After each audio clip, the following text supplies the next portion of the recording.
Great. So I think we are now live, and a very, very warm welcome to everybody who is joining us from wherever you happen to be around the world, or whatever time of day you have, or indeed of night. My name is Rick Adams, and I'm the CEO and the owner, or indeed part owner, at Practical CSM. And as I'm sure you know, our focus here is on customer success management, training, consultancy, and coaching. And this is a series where I interview thought leaders in the customer success profession of all types and shapes and sizes on topics that are dear to their hearts and that they are passionate about. And today I'm very pleased to have joining me, not for the first time, someone who's been on here before, is Philipp Wolf, who is the founder and CEO at Castify. Philipp, hi, how are you? Rick, thank you for having me. I'm all good. Exciting to be here today. And, yeah, likewise. Yeah, thank you for having me. No, not at all, not at all. And we've got an interesting topic, which is customer retention challenges in 2023. And we'll come to that in a moment. But I just wanted to say a couple of things beforehand to those who are joining. So please feel free to use the chat window, have that open, and ask any questions you like to myself or Philip or both of us, or indeed submit your own comments and observations. Maybe you agree, maybe you disagree, maybe you've had some experience of something we're talking about that you think might be interesting for others to know about. Feel free, please, to participate in that way. Just put it in the chat window, but can you make sure that you address it to everyone, not to just me or to the panel, but to everyone, so everyone gets to see that. And then, of course, if you ask a question or make a comment and I reply, people understand what I'm replying to because they can also see the question and the comment in the first place. So that's pretty important. So we do encourage that. I think the more that you participate, then I think the more interesting, generally speaking, the event will be, and the quicker the time will go and the more we'll all enjoy it and benefit from it. So please do that as we go through. But really and truly, other than that's all there is to it. This is just a simple informal conversation. I'm always asked, is this recorded? Will there be access to the recording afterwards? Yes. So yes, it is being recorded. Yes, you will get an email. Everybody who registered automatically gets an email after the event with a link to the recording. So that will come in due course, a few hours after the recording is done and we've finished. So okay, so as we said, our title for today is Customer Retention Challenges in 2023. But first of all, who is Philipp Wolf and what is Castify? Well, Castify is a customer success platform. It was designed for B2B SaaS businesses and helps its clients meet their customers' needs, reduce churn, and increase lifetime value. It provides in-product usage insights as well as data from CRM, support, billing, and other systems. And an easy-to-understand dashboard shows customer success KPIs and client interactions. And the purpose of it is that it identifies clients that get stuck during onboarding, those whose trial is about to expire, those whose usage has decreased, and it overall enables your CSMs to reach out proactively and efficiently. And finally, last word on it is that it provides a sophisticated built-in automation engine for your low-touch workflows as well. So that just gives you a feel for who Castify is. But who's Philipp Wolf? Well, better than me trying to explain that is let's ask him. So please introduce yourself, Philipp, and tell us how you ended up as founder and CEO at Castify. Absolutely, Rick. So yeah, thank you for the introduction and very, very in detail description of what Castify actually is. And absolutely right. We basically have CSMs, like probably a lot of the audience, to manage their day-to-day much better with all that you said. Yeah, how I ended up there, interesting, I would say, interesting story. I was actually not all my life in customer success, like most of us actually, I guess, because the profession itself is not something that we had, like, since 50 years, like sales eventually. I was in a previous company. It was an IT security company, also a SaaS company, and I was in touch with quite some founder teams there. Founder teams of other SaaS companies, because that was also part of a B2B environment there. Part of the business was that. And back in the days, was probably like 10 years ago or so. In those conversations with those leadership teams, we also, of course, talked about customer retention, customer acquisition, the entire business, if you want. And it came to my attention quite quickly that many of those teams had very precisely nailed down our customer acquisition costs. They had very specific teams, very often not just one channel, but multiple channels. They had marketing sales team, they had professional materials and all of that stuff.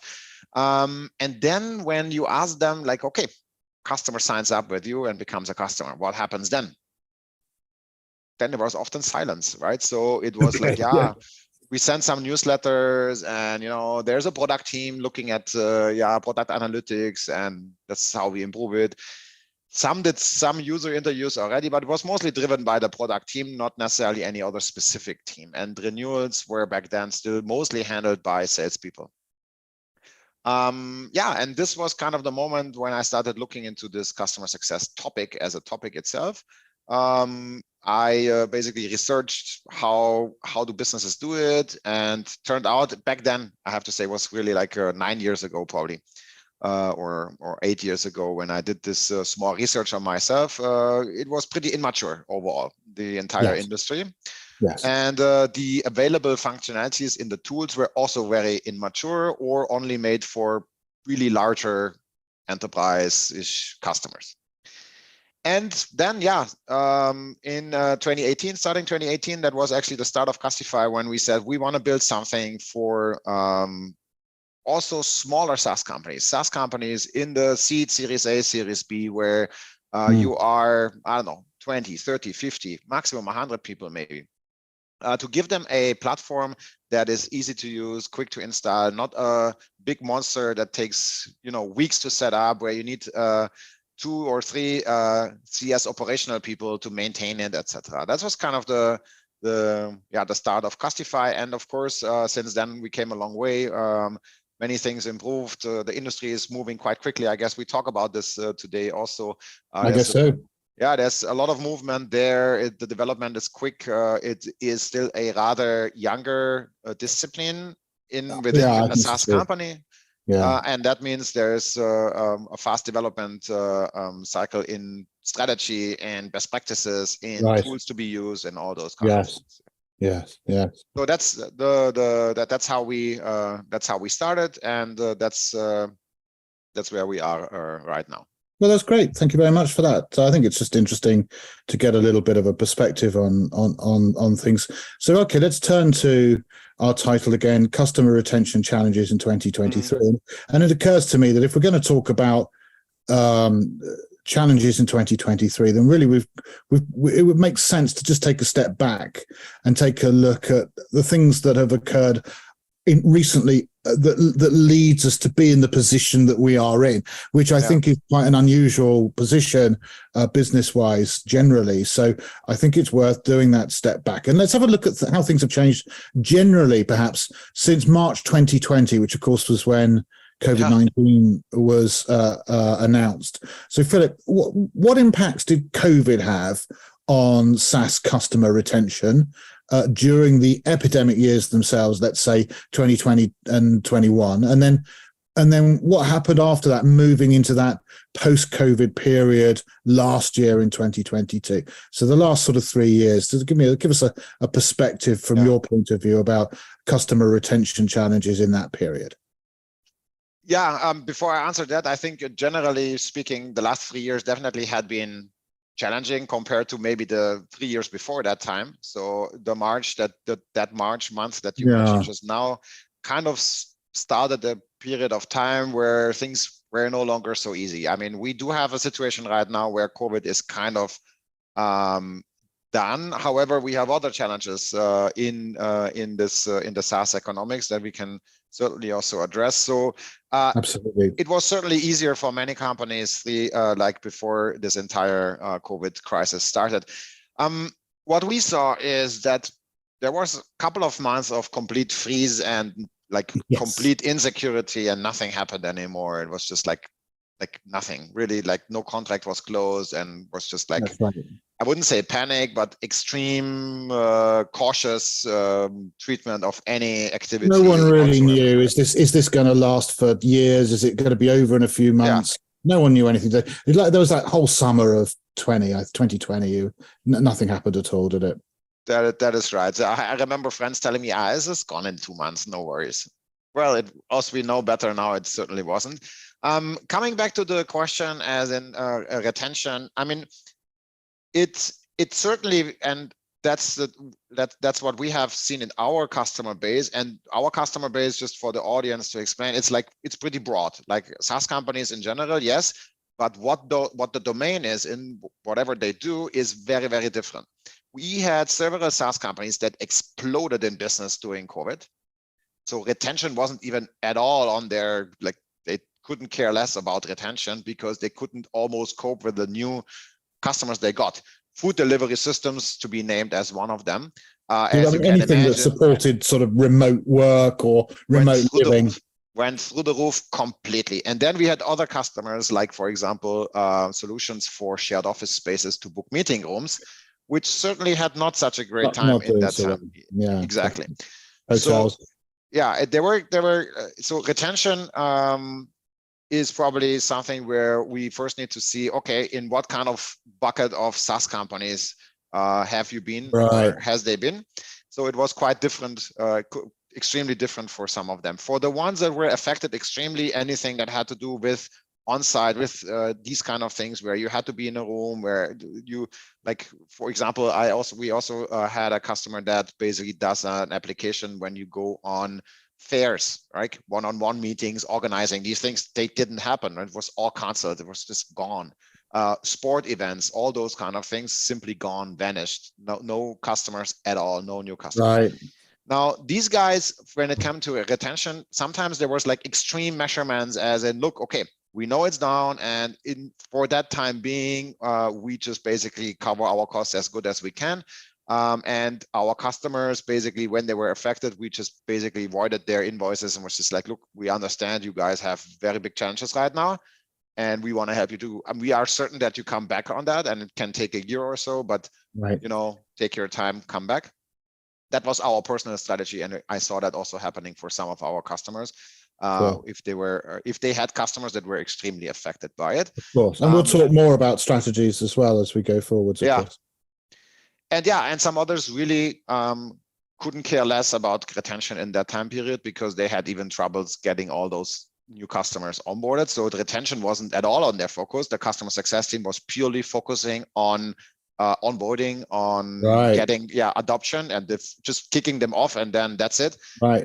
Retention, as in renewals and all that, was almost, to say, automatically happening, right? Yes. Yes. So generally speaking, I would say there was also they shifted a bit. Many companies shifted their marketing focus a little bit from acquiring customers to more communicating with customers. So that's some trends we saw there.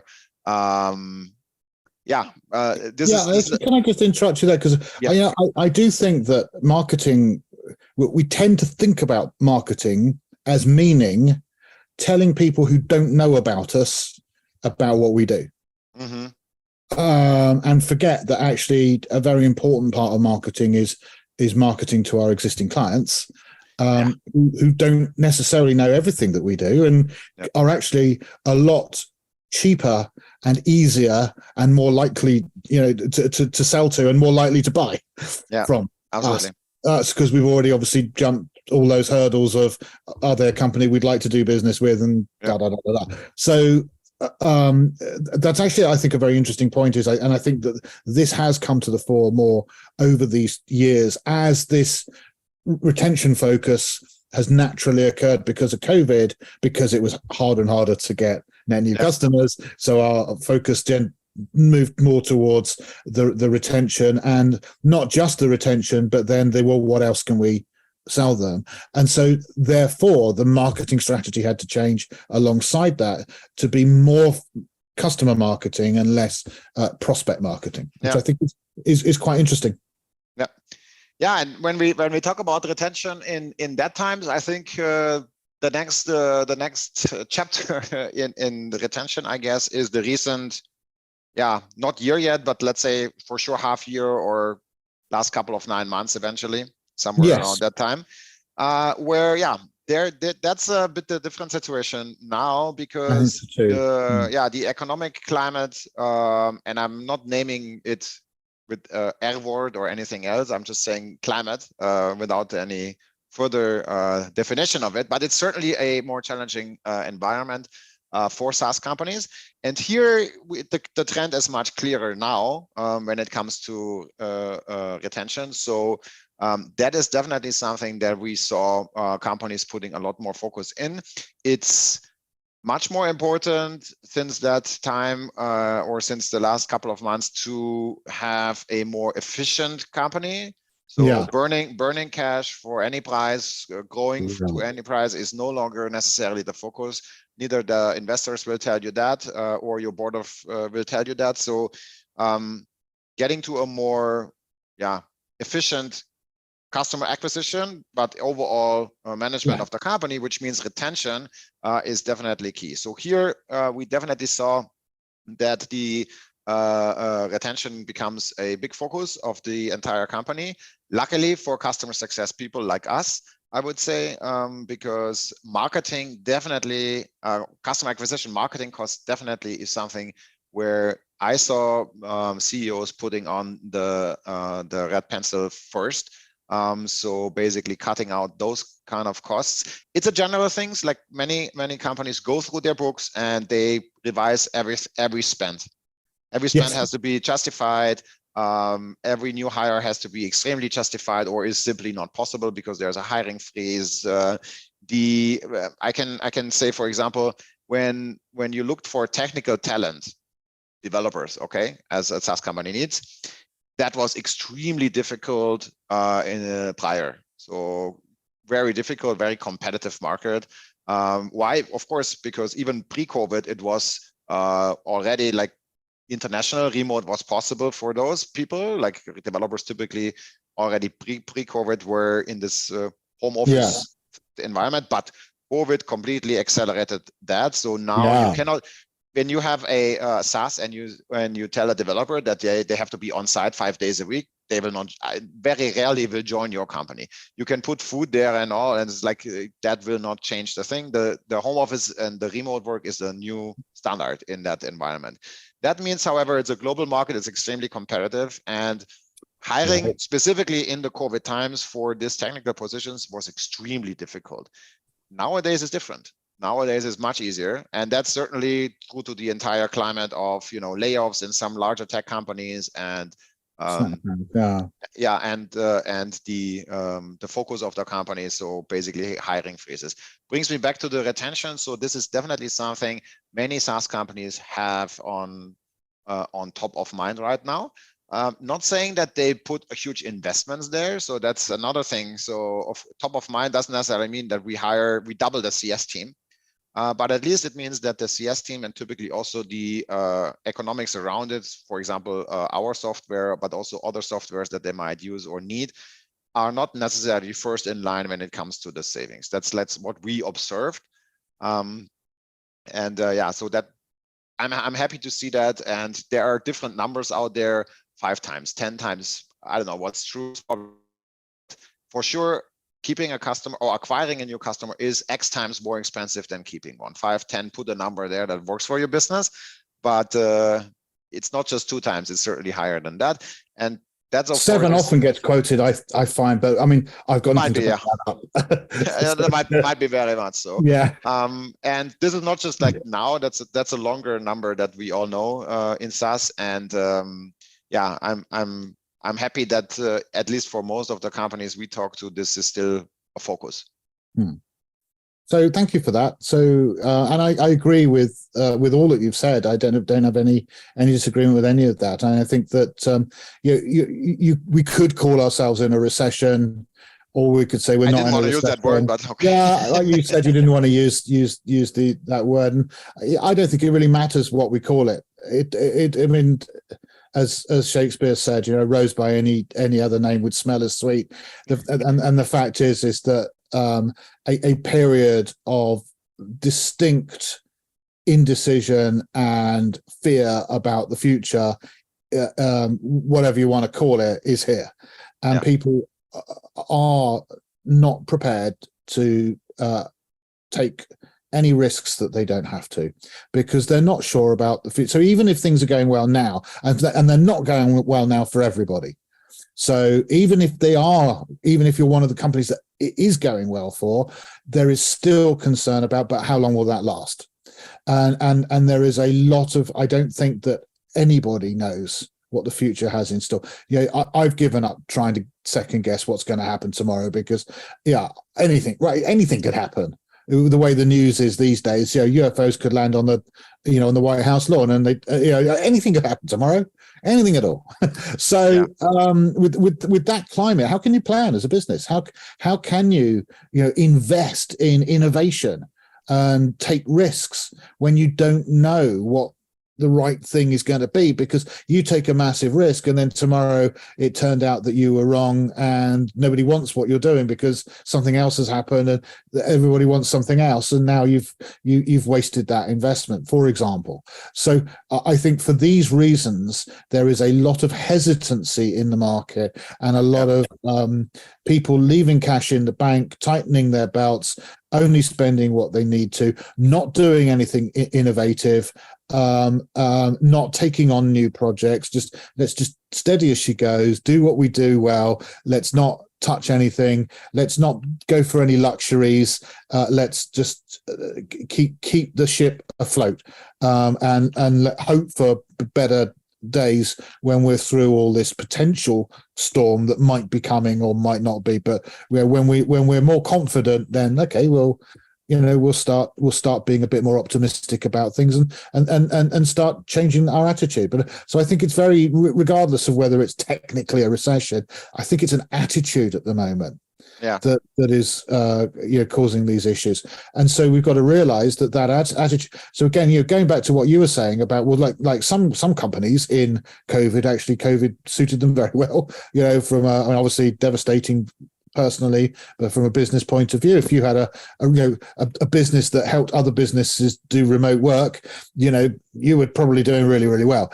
If you had a business that helped people in offices, as you said, you're probably doing really, really badly. So it had that sort of impact. But even if it didn't, of course, you might have been a client, you might have been a supplier to those clients. Right. Exactly. So there is a knock-on effect for everyone. So, exactly. And of course, the majority effect was negative, was a down. So except for the lucky ones, the HubSpots of this world, and if you in Amazon, the tool that we are using also had certainly meetings that everybody said we have to be on site. We're in Zoom, and they worked out well. Absolutely, yeah. So they've done wonderfully well, and good for them. No issue about that whatsoever. It's good to be in the right company, doing the right thing in the right place at the right time, and they were. And someone had to, because it was needed as well. So in a sense, thank goodness they were there, and helping others to become more remote aware and remote capable. So all of that happening, but then also there's been a lot of other pressures, and I think that, again, regardless of whether governments, whom I'll say it now, I have no trust in any government whatsoever anymore. Given up. I don't believe a word they say. Regardless of whether they tell us that there is inflation or not, there is inflation.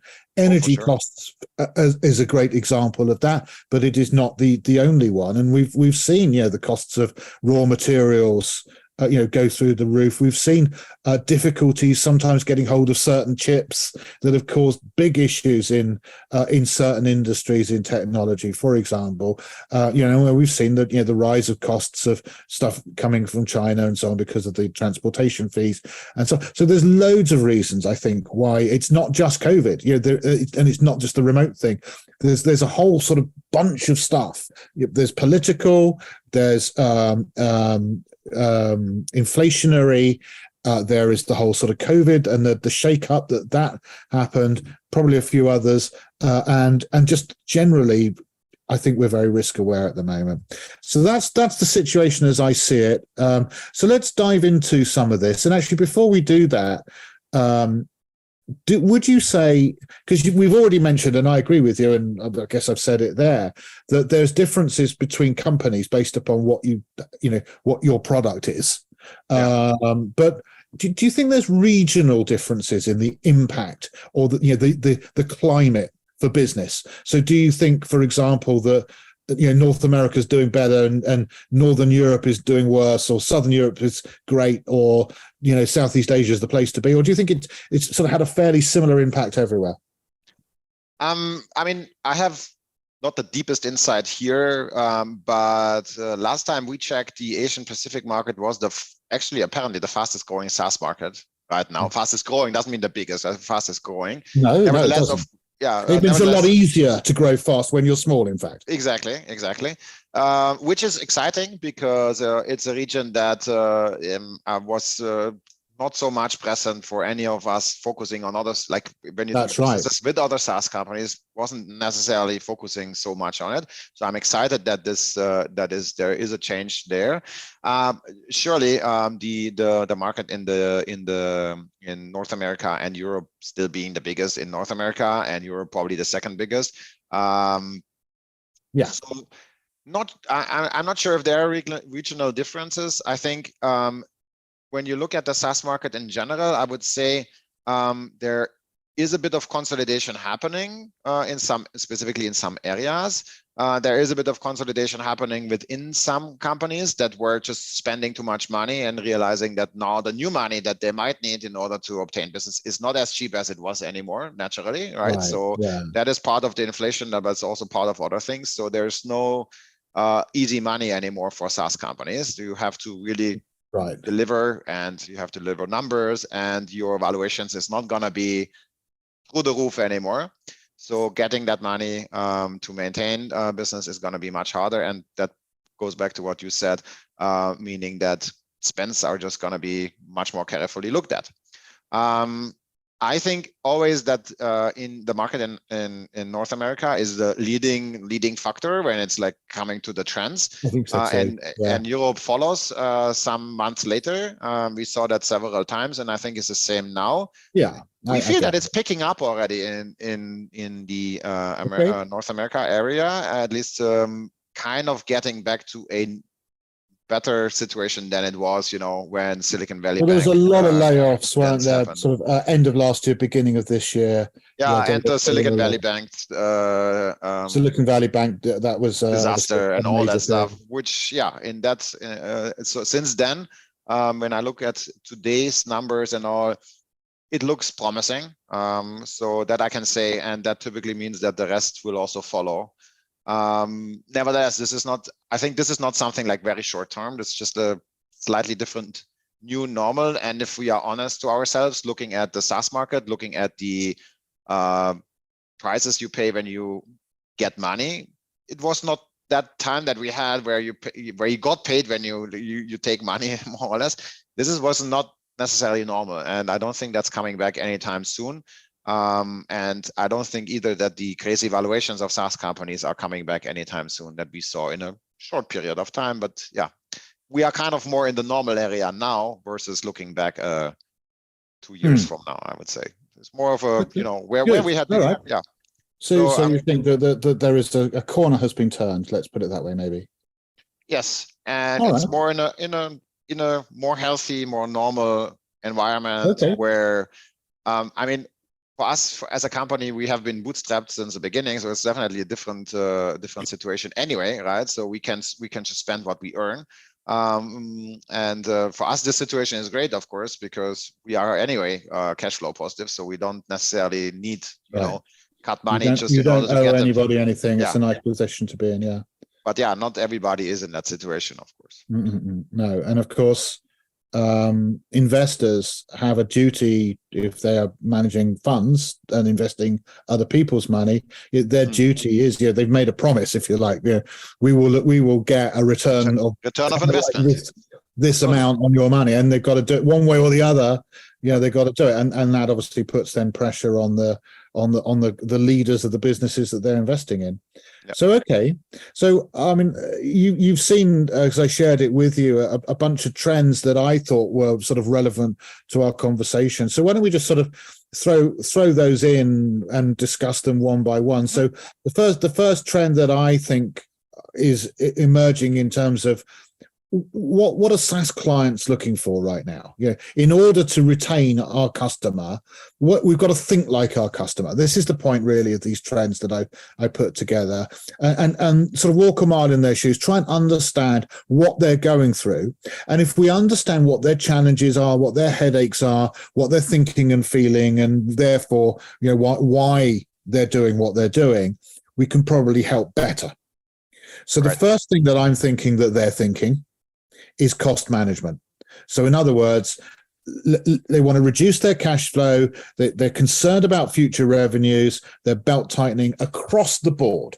100%. So if we have clients like that, what can we do about it? And this is absolutely true.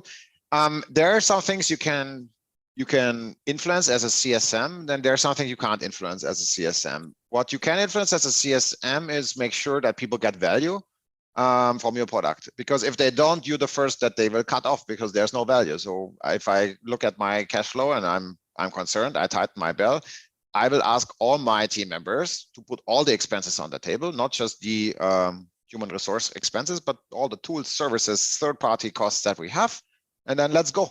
And then I'm going to ask you, what is that software doing? And if you don't know, well, guess what? That software is gone first, right? So as a CSM means demonstrating value. First, make sure that there is value. That means onboarding, adoption, right? So make sure that people are actually getting value from your product, but then also give those users potentially an easy way to demonstrate this back to their leadership, because their leadership will come to them, whatever your users are, they will come to them and ask, what is that? What is that Acme software that you have here? Yeah. And then if they already are prepared by the CSM, by you, so if you are helping them to have a great presentation, this is why we have the software, this is what we save, this is the time we save, or whatever your software does, that helps definitely to be eventually not in that list of tools that got cut out. Okay. So make sure that you deliver the value first for your customers, obviously. Onboarding, adoption. So one-on-one for CSM anyway, but just wanted to mention. And then if there's a way that you can give your users, your sponsors, your champion, a way that these persons can easily demonstrate the value of your software, that's even better, because they might have a hard time. They might have a hard time to say, because it might not be an obvious link. It might not be. Is it the time save or whatever? And you might know your business much better. You have access to what your marketing team already worked out, your product team, case studies, and so forth. And based on this, you can give these people an easy way to demonstrate value towards their leadership. Which is generally a very good point to bear in mind whenever you're working with clients, right? Correct. What do people like? Well, what they like is when you do their job for them. So if you can find a way to do their job for them, so oh yes, I've already got that presentation. Use mine. I'll send you it all. Just use it. Use it. Fill in your numbers, and takes you 5 minutes, and you have a great. And you take the credit. I don't need to mention me. You take the credit for it. Make yourself look good, and then I look good to you because you look good to your boss. And so that's how it works. That's what we want. We don't want to make ourselves the hero. We want to make our stakeholder that we're got the relationship with the hero internally. So I think that's great. So my number 2 trend is strategic alignment. So it's similar. It's still cost management, but now it's cost management not just across the board. Like, we just got to get rid of 20%. So 20%'s got to go. Give me the 20% that's doing the least for us, and it's got to go. That's one way of doing it. This is a little bit more clever.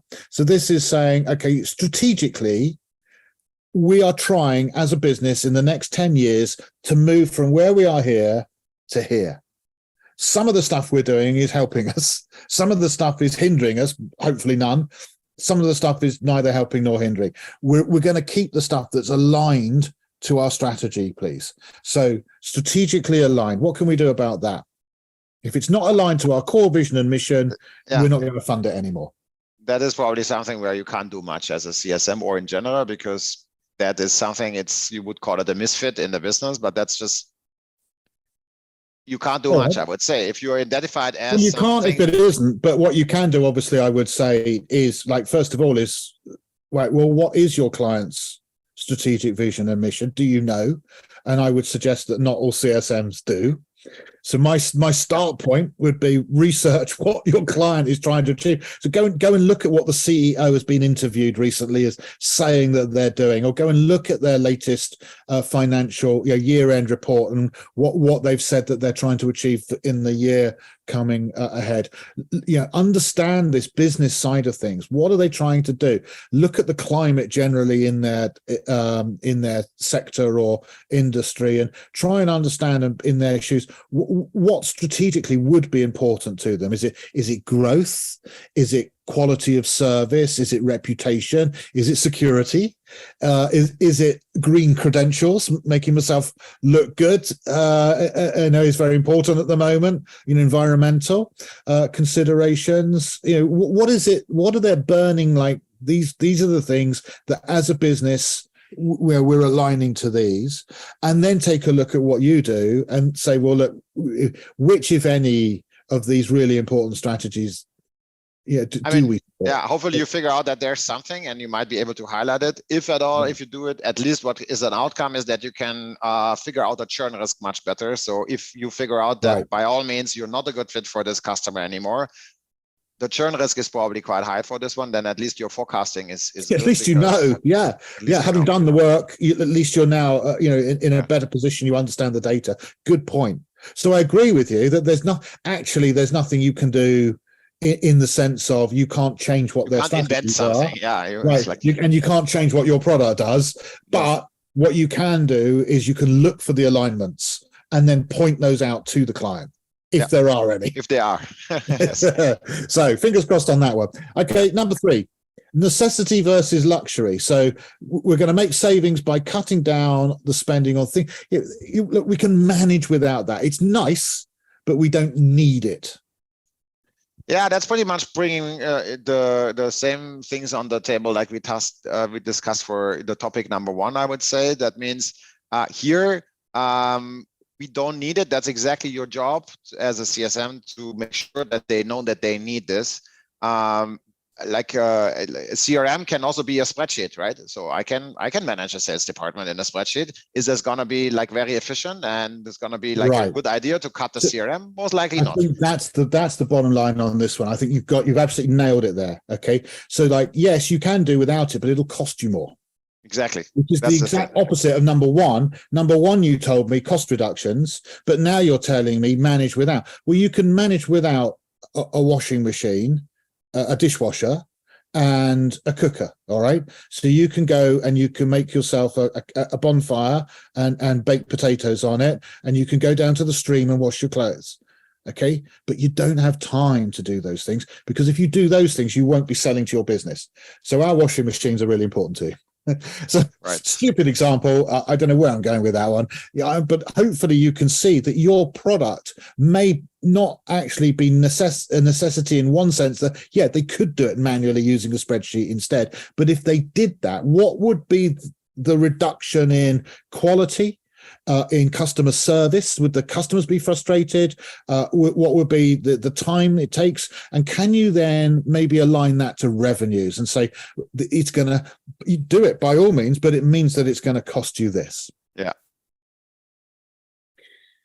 Okay, market perception. Does your service help us to look good to our clients? So diversity, green credentials, ethical governance, those types of considerations, how we invest our money and where we invest it, all of these sorts of things. Again, any thoughts on that? Yeah, I mean, I fully agree that this is something like make look good, fits a bit in the strategy as well, right? It's like along with the strategy a little bit, there are certainly some software niches or something where this totally applies. For some others, it absolutely doesn't apply. But if you can figure out how this might be something where you can actually make them look good, do it. And Right. it might also be then in the end what you said before, Rick, where you said make the person look good, right? So if that is another thing, like Great if point. you can do that, Great do it. point. Yeah, and of course, make sure that you're supporting what needs to be supported, so that if they are purchasing your product, then by purchasing your product, they are also not like, investing in child labor in India or something of that nature that they should be. Okay, so again, make sure that your credentials are the best you can be, and think about how your product might be able to assist with whatever it is, with their diversity or their but even just their ability to make good quality ethical decisions.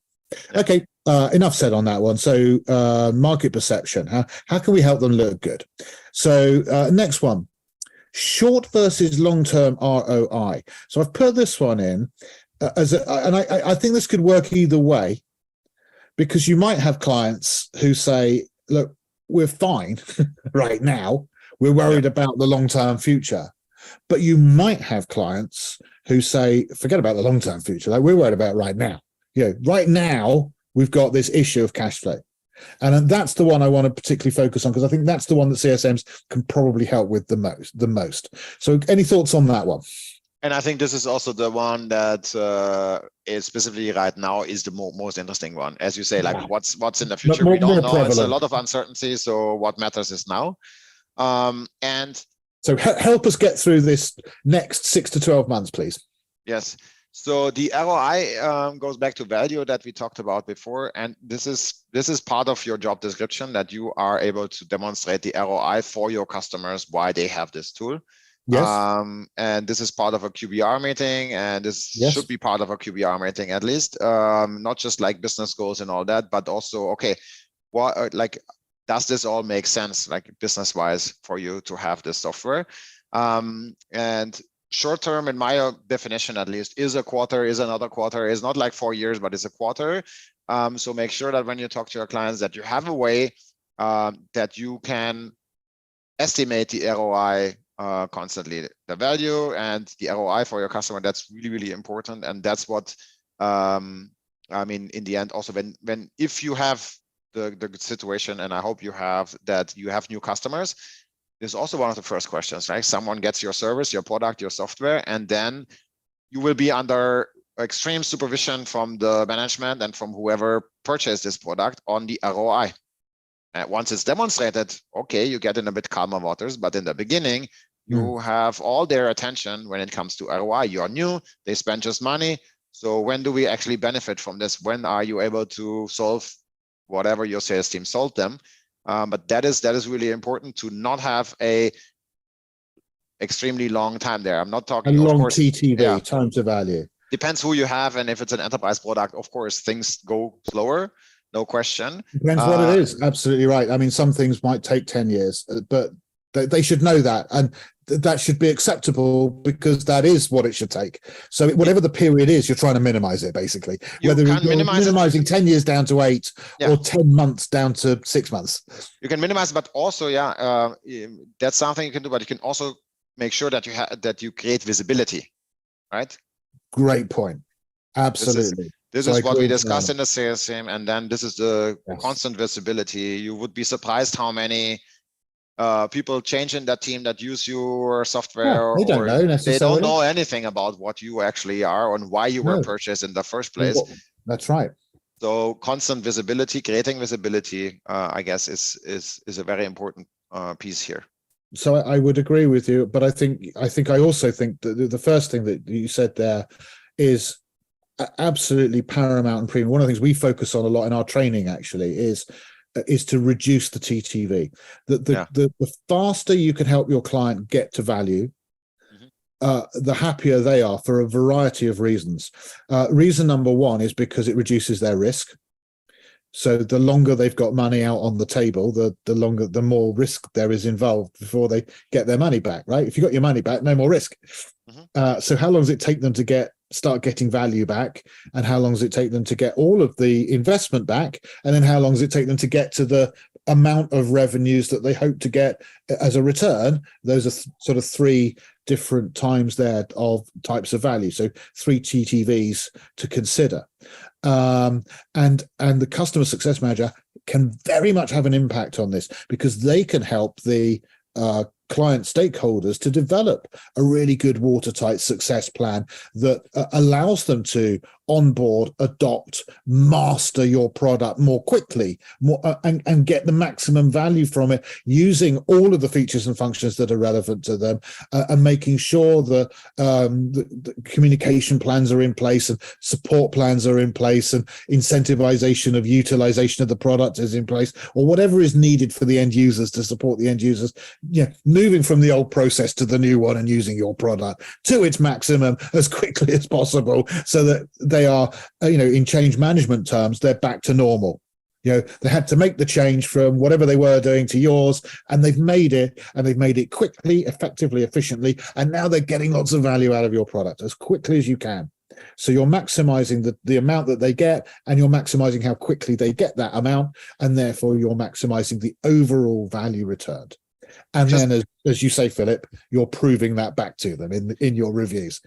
Philip. Yeah, and just one thing to add here, and I know that because we also, like you, we work with a lot of CSMs, and I know that in many of the times this is also out of your hands, because if the technical team from your customers is not connecting to their management system, you cannot move forward. You can't do anything.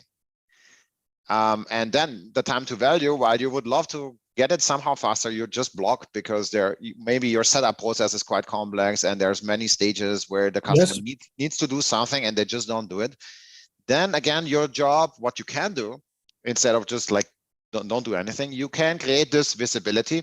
You can create this visibility to your champion, to the purchasing people, whoever was there, and you can say, look, the full transparency, this is what needs to happen on your side. Otherwise, we cannot get rolling. We can't start. So this is very true. Yeah, we talk to many CSMs in our workshops, and there's sometimes there's big frustration there. We are the guide. We're not the decision maker. We're the guide. We're the coach. Yeah, right? we are not the decision maker. We cannot make the decision. The client makes the decisions. And we can only go as fast. You can lead a horse to water. You can't make a horse drink water. Okay, you can lead it there. We can only go at the pace that the client is working. And by the way, trying to force them to your pace may actually frustrate them. Yeah, that's mustn't do that either. That's not recommended either. No. But what you can do as a CSM, if you run into the situation where you are blocked and your champion, the team that you want to work with cannot move forward with you because they have internal dependencies. They have other people who are maybe a developer, maybe a technical team, maybe someone from IT, maybe a security guy is blocking you, or whatever. A department head who's there's many options from their point of view. It's just not important to them. They're not incentivized by it. Exactly. No then you can create this visibility. Then you can say, look, and even if you send this email quite often, it's like, look, I'm still here. I would really love to move forward. However, IT department really has to go forward here. If you can help me anything, and you create this visibility constantly. And perhaps also, if you can show them some statistics about what their organization is losing on a weekly, monthly, or whatever it is basis, so here's what we could have done by now had we have moved forwards, that may be ammunition for them to take to layers above them to get things moving as well. Yeah. I do have another thought. Oh, sorry. Go ahead, Philip. Yeah, please. no, sorry. No. I was just saying, this is actually something that we come across very, very frequently, as in, yes, I want to help the customer to move forward. I want to create the value, but I can't. I'm blocked. I cannot do anything. And it really frustrates the CSM, of course, naturally, because very frustrating for the CSM. And perhaps even more frustrating is when that blockage is not the client. It's actually another department. It's very often not the people that you will work on later. Let's say your champion your No, team it's that not. you It's work with, not it's your other stakeholder. No, departments. it's someone else. Yeah, Yeah. But what very I'm often saying is so. also is it's not even it's not even the client. It's us. It's the implementation team, Yeah, very often our so. implementation team, or something of that nature. So that also, of course, the one and only thing we can do is is report that to the powers that be and say, look, this is holding us up. This is making our health scores poorer than they should be because we've got these holdups which are frustrating for the client. So this is where we need to report these things back to make sure that the entire organization understands what needs to change, and it may not be customer success, but there is something else as well as all of that I want to talk about here, about this particular topic, which was around short versus long-term ROI. How can you help us over this period? We're struggling with cash flow, and I think that here is what we need to have and maybe have worked out in advance, ideally, is an amount of agreed agility or flexibility over terms. So if your client is struggling, and perhaps they've been your client for many years, but they are struggling right now, can we actually maybe put them on some sort of scheme that enables them to keep using it and pay later, or pay some of it now and later, or pay it in a different way, or just can we be agile and flexible about the way in which we deliver, or the way in which we charge for our service, which they will be very grateful for if we can help them over this hump. And then when they're back to normal, they understand things will go back to how they were, and then we've won that client's I think loyalty by showing loyalty to them.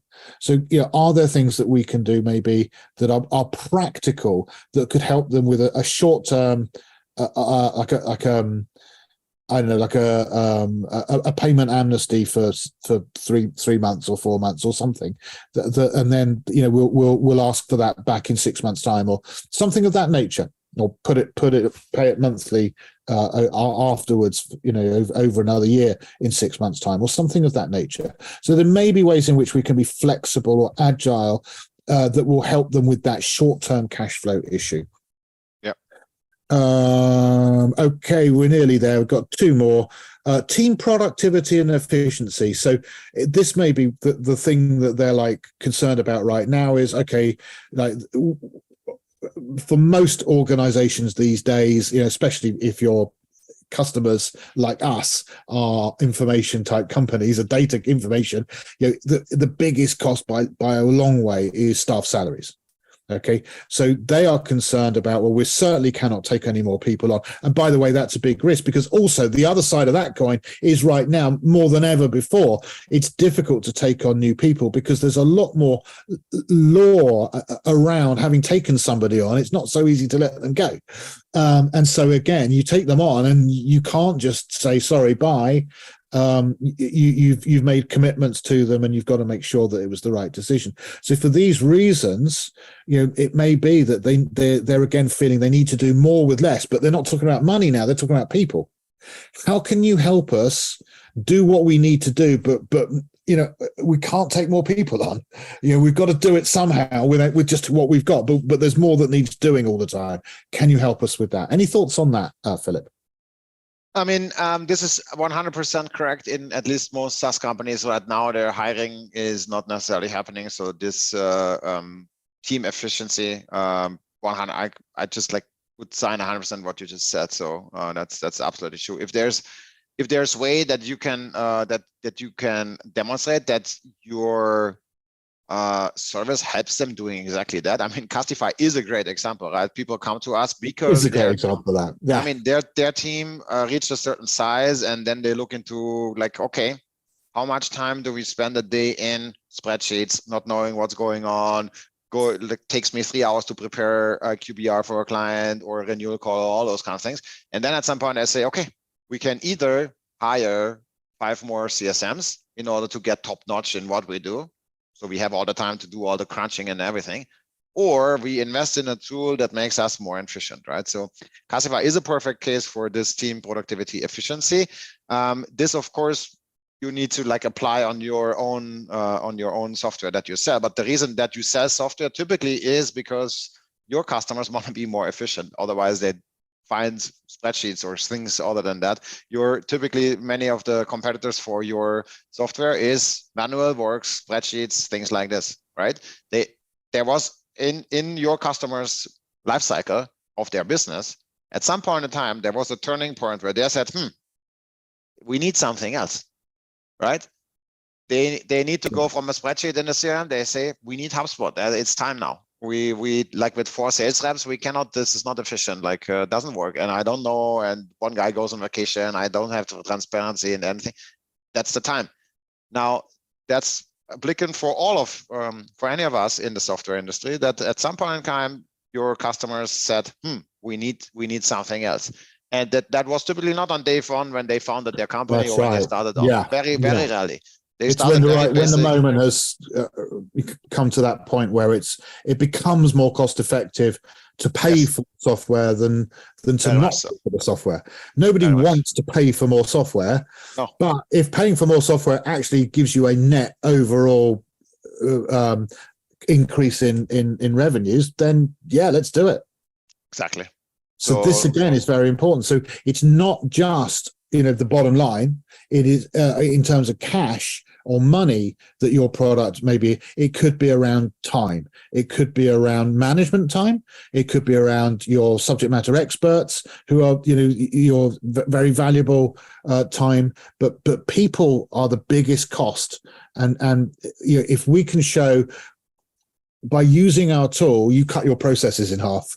And this is going to free you to do so much more that will bring you in these other values over there. You're not going to get those values from us, but you're going to get the time to do those values from us. That could be very powerful. So we've only got like another minute or two. So, and the final one, which really just leads directly from that because it just flows straight into it, is automation. So does your service help us to deliver to a wider range of our clients that we couldn't reach before because we couldn't afford to do these sorts of things before, but through automation we can now reach more of them? So I think that's my final trend. Any thoughts on that? I'm sure you have, and I know your tool again. Exactly. I mean, as a CSM, you probably have playbooks in place. That means do you do it all the time manually? You write all your emails manually, you create your tasks manually, or you set up a set of rules where you then can just like rely that this automation does the heavy lifting and you can focus on your customers. So 100% aligned on that one.